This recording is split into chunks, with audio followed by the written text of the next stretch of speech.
ఒడిశాలోని భద్రక్ను భారీ వరదలు ముంచెత్తాయి. బేతరణి నది ప్రమాదకర స్థాయి దాటి ప్రవహిస్తోంది. దీంతో భద్రక్లోని పలు గ్రామాలు, లోతట్టు ప్రాంతాలు నీట మునిగాయి. ఎటు చూసినా వరద నీరే కనిపిస్తోంది. పంట పొలాలన్నీ జలదిగ్బంధంలో చిక్కుకున్నాయి.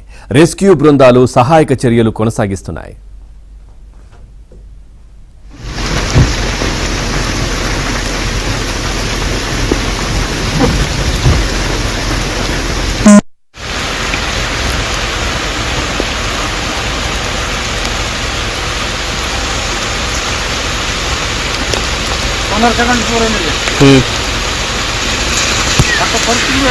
ना